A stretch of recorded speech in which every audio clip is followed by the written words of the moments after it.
Imagine paying thousands of dollars for a stunning, state-of-the-art OLED television, only to let a cheap, $30 plastic stick ruin the entire experience.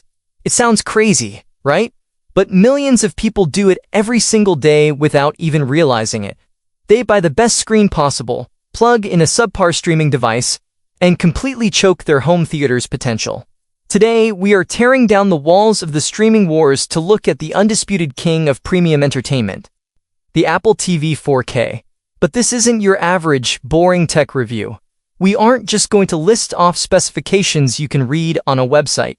Instead, we are diving deep into the hidden ecosystem, the secret features they don't advertise, the psychological tricks behind its interface, and the brutal truth about whether it is actually worth your hard-earned money, or if you are just paying a premium for a shiny silver Apple logo. Let's address the elephant in the room right away: the price. When you look at the streaming landscape, you can walk into any major retailer and pick up a streaming device for the price of a decent lunch. So why on earth does Apple think they can charge 3, 4, or even 5 times that amount for a little black box that essentially does the same thing on paper? It's because on paper, everything looks identical. They all claim to stream in 4K. They all claim to support HDR. They all have Netflix, YouTube, and Disney+. But the moment you turn it on, the illusion shatters. Think about the last time you used a cheap streaming stick. You press a button on the remote. There's a slight delay. You scroll through the menu, and the poster art takes a second to load. It stutters. A giant, intrusive advertisement for a movie you have absolutely no interest in watching takes up half your screen. Feels cheap because it is cheap. These budget devices aren't sold to you as a premium service. They are sold as data harvesting billboards inside your living room.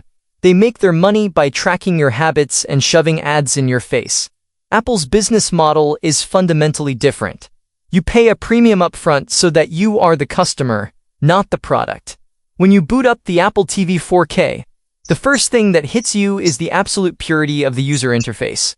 There are no flashing banner ads.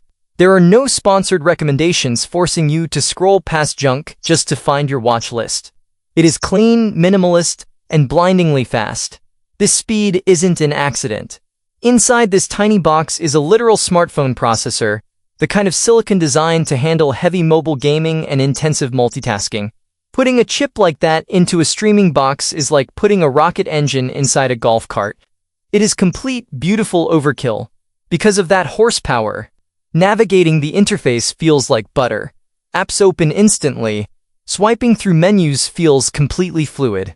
But the real magic happens when you actually press play on a movie.